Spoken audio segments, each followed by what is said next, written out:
I think I kind of wonder also if it's a lot like the prevent defense. Yeah, a little where, bit. It's just kind of you're not really preventing anything other than a point. And in hockey, you can pull the goalie. Yeah. So you're gonna have an extra man there. In soccer, you can't pull the goalie. It'd be cool if you could pull the goalie in soccer, though. Yeah. I mean, think about that. That'd be terrifying. It would be terrifying, wouldn't it be? I mean, it'd be like so bad. I mean, because your human instinct is to use your hands. Yeah. So all of a sudden you're depending on 10 or 11 guys to use their feet to block the ball from going in the net. Yeah. If you could pull a goalie in soccer, think about that for a second. I mean, you'd have all the defenders, whenever they got the ball, they'd be kicking it like super lobs trying to get into that goal from like from midfield. Which, speaking of, we got to go back to the Houston game quick. Yeah. The whole reason Ramirez hurt his hamstring was that shot that he took. Yeah. It had to have been, 45, 50 yards? Yeah, it was a long ways away. I mean, that thing almost went in. It did. It was really smart play on his part. In retrospect, obviously, it injured him. Yeah. But that was a good, kind of on the same concept as the goalie got a little too far out. Yeah, got a little ambitious and decided to pull himself out. Yeah. Well, let's take a quick break, get some refills, and then we'll come back and talk about the next game, which is against LA on Wednesday, and then let's talk about some other stuff. So we'll be back in a couple minutes.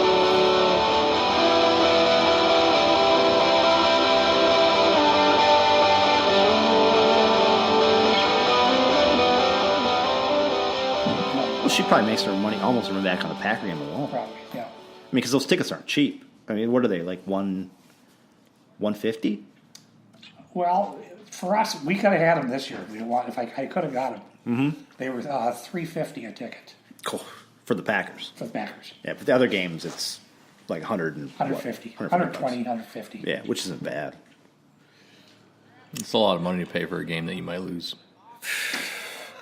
Dave's a Packer fan. Sorry. So, LAFC. All right, let's start it up. All right, and we are back. We've got some beverages. Let's talk about the beverages we're drinking because we like to drink Minnesota beer while we're doing this podcast.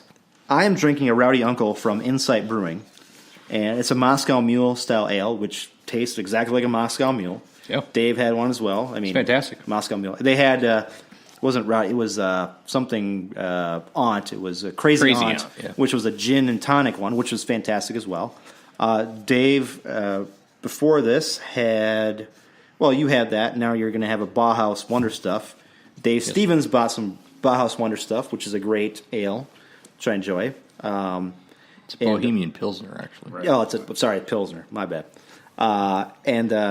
Great stuff. And then I also had one from Lupinen up in Big Lake, which is their straight hash homie before this. And that's fantastic as well. So we will be trying to get out to another brewery next podcast, I hope. We're talking about either Steel Toe or there's Alloy up in Coon Rapids we could hit up. There's a couple of them. We'll talk about that. Omni was very nice. Omni, the person who was our person we talked to there, she was a soccer fan, so she was cool with us going. And they're great. They were great for us. I think we'll probably go back there a couple times this year. Yeah, I think she was actually supporter section. Yeah, she was supporter section. Yeah. So we'll probably go back there a couple times this year because she was awesome. I mean, it was great, and we had some good beers there. And they are Maple Grove Brewery, so they're kind of right in the middle of where Dave and I live. Yeah. Today we are again coming from my garage because I've got two kids and they got to stay at home. So my wife is gone in Boston. So the next game we have coming up is against LA, the Galaxy. No, not the Galaxy. LAFC. LAFC. Sorry, my bad. The new guys. The new guys. So that's a 9:00 game on Wednesday. Yeah. And they are, how good are they, Dave? They're really good. They're second in the West right now. Okay. So second in the West, and we are hanging out at fifth, right? Fifth. Yep, we're at fifth. Now, of course, we have 2 games in hand on some people. I'm not sure how that happened. Yeah, especially when we've had a bye week. But the scheduling, the MLS scheduling is always screwed up. Yeah, LA though, their defense isn't quite as good as Atlanta's. But Vela is spectacular. He leads the league.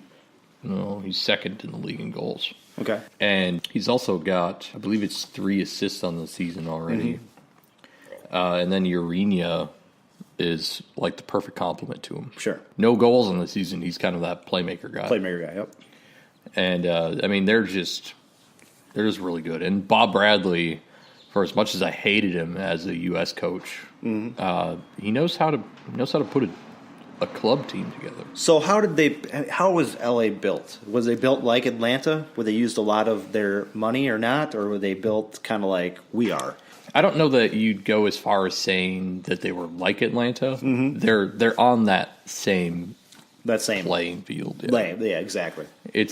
But yeah, they didn't put out as much money as Atlanta did. Because Atlanta put out a lot of allocation money to get those guys. Those what was it, 3 guys I think they got. Yeah. They definitely came in ambitious, but they're not quite as extreme. Sure. They also were very offensive heavy, and I mean, I guess Atlanta was pretty offensive heavy too. But LA definitely has a weakness in their defense. Yes. So I think that might be an opening for us. Of course, if we don't have a true forward, that might make things a little bit more difficult. Well, and so if their defense is crap and our defense is crap, so we're talking about what are you talking about? 10-9 shootout here? Right. It might be. I don't know. I would venture to guess if we lose, it's going to be in the realm of like say 4-1. Can we just play? Can they make a deal? Like Adrian Heath goes up to the coach of LA and says, "Hey, let's make a deal. We're going to play with no defenders. We're going to take all the defenders off the field. We're just going to play. That's that." We wouldn't have enough players. Well, no, I'm talking about they would, play, with 5-on-5. Oh, I got you. You know what I'm saying? Like a 6v6. Yeah, there you go. I still think they'd whoop our ass. Well, I'm not terribly optimistic about that game. But, the stadium's really cool. Yeah. I tried to convince my wife to let me go out there. To she LA? wouldn't let me, yeah. Oh, that's not going to happen. But I'm going to D.C. Oh, D.C.? Audi Field opens this year, and she go. let me go to D.C., so... But she won't let you go to L.A. LA's LA. A little crazy out there. Your wife was like, "Man, absolutely." No, she actually wants to go to LA. And you have another kid on the way. Well, yes. So that's why she was concerned, because that's I don't want you to go to L.A. and Right. Maybe. She's scared that you might just stay out there and become. Yeah, I mean, I'm not going to stay out in D.C. even though I'm going to be out there the month before the Who kids do. Who would stay out in D.C.? Right.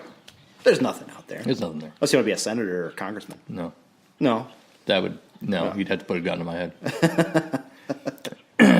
Yeah. But, I'm not too optimistic about this. So you're telling me that our 2-game winning streak is going to come to an end on Wednesday? It's potential. Yeah. I mean, I'm going to go back to the Major League. What is it, Major League 1 or 2, where Lou Brown says, "We won one yesterday, that's 1 win. We won another one today, that's 2 in a row. We win another one, that's called a winning streak. It has happened before." Right? I think that was 1. Was that 1? I think it was. So you're saying that we're not going to get to 3 in a row?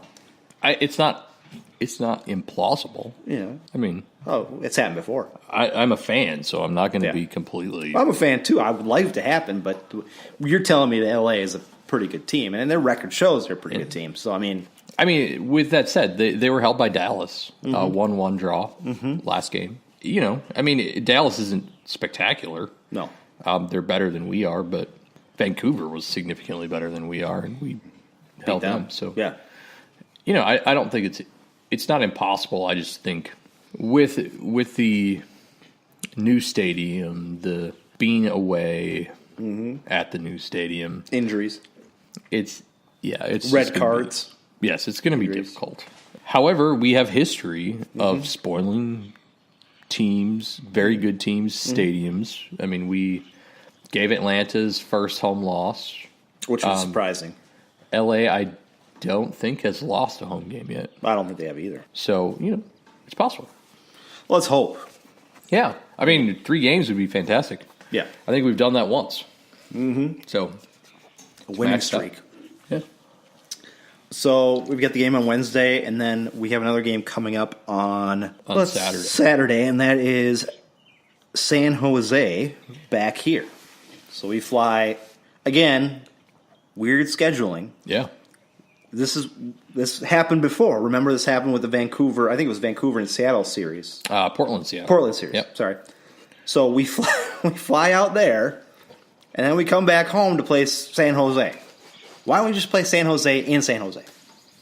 Because we already played them to start the season in San Jose. Exactly right. See? And no one's going to schedule a game first week of the season in Minnesota. Why wouldn't you? It's not like we have snow or cold. Yeah. Baseball does. Yeah, baseball does, yeah. I don't have a problem with that. Right? Yeah. You went to a game when it was, 20 degrees outside? Yeah. And the last game I got sunburned. So, That's right, man. Yeah, I went to a U.S. Costa Rica game and it snowed. I mean, I think their aversion to scheduling northern games in the beginning of the season is stupid. I mean, it's going to be cold. Fans are going to come out to a game regardless. Yeah, and you play. I mean, soccer will play on a snowy field. Yeah. I mean, maybe they're thinking it's Minnesota. Minnesotans aren't actually quite as hardy as they like to make everybody think they are. Though. If this was Green Bay, maybe they'd come out to the game. Oh, don't give me the whole Green If it was Bay Chicago, they'd come out to the game. Minnesota. We'll still come out for soccer games when it's cold. I mean, they had a fantastic stadium south of the Twin Cities, and they go and build that stupid Metrodome because everybody's too scared of the cold. That was because of stupid politicians back in those days, though. Holy crap. Jeez, man. You spilled your beer a little bit there. It spat over. All over my computer. Oh, my God. No, that was the Metrodome. The Metrodome was, at the time, they needed that because they wanted to have a lot of sports playing, and they wanted downtown Minneapolis wanted that. I refuse to believe that. Downtown Minneapolis wanted that, okay? But we saw, at the end of the Metrodome's life, we saw that people were like, well, this was a stupid idea in the first place. Let's build stadiums for everybody that needs them, and let's just get it done. Having lived here for, I guess technically I lived in Colorado for a few years, but 13 years, of all the Minnesotans that I've met, I don't think any Minnesotan really likes the cold. We all like the cold. We just don't talk about it a lot. And we were, of course, being in the Metrodome, we never had to deal with it. We saw some great games in the Metrodome, though. I mean, you have the 87 World Series, 91 World Series. But you're not talking about football. Well, football, we saw some. That wasn't a baseball stadium. Well, it was, but to us, it was a baseball stadium. Sure. If we didn't like cold, we'd move to California. That's right. We would. That's right. That's true. We used to. The Metrodome was great because back in the day, when Dave Stevens and myself and Johnny and Nels were all in high school, we used to have dollar games in the Metrodome. Okay, this is when they totally sucked. And we'd spend $1 for a seat, and we'd be on the third baseline right next to the Twins bullpen, and we'd talk to guys like Eddie Gordado. I mean, where else can you get that type of access to a player? Right. I suppose. Dave used to get gum from Eddie Gordado. Like, hey, Eddie, give me some gum. And Eddie Gordado would give him some gum. Every time. And now you can't do that anymore. So what year was that probably? What was it, like 97? It would have been 99, 98. 98, 97. When we were in college. Yeah, we were in college. First years of college, yeah. It Student was IDs. literally $1? The dollar for going, because there was nobody there. Students. There was nobody Students. there. I mean, we had a shit team. We had Rich Becker as our center fielder. I think we had Scott Stahoviak as our first. It was terrible. Is We that had back nobody. in the contraction days? No, contraction happened. Well, contraction started to happen right around the time that Torrey Hunter and Jock Jones started to come on board, and that's when contraction happened. And that's when John Drewski, he was in the paper. Remember, he was interviewed by Lavelle E. Neal for the Star Tribune because Johnny was at some Twin store buying stuff and talked to Lavelle E. Neal because he was buying all the Twin stuff because they were going to go away. Yeah, the days we're talking about is literally just the year or two before the contraction talk. Exactly. Or the contraction talk And started. contraction- Because of there was 5,000 people. Yeah, there was nobody there. We'd go to games, there'd be like 4,000 people there. I mean, it was stupid. And the worst part about it is you were indoors on a nice spring or summer day. Right. And now you look at it and you go at Target Field and you say, "Wow, this is fantastic." I mean, you're outdoors. They have numerous bars, restaurants. I mean, the seats are all great. I mean, it's a fantastic place. But the Metrodome was, at the time, was a great idea. But as it went on, but everybody around everybody around America was doing the same thing. I mean, the Astros had the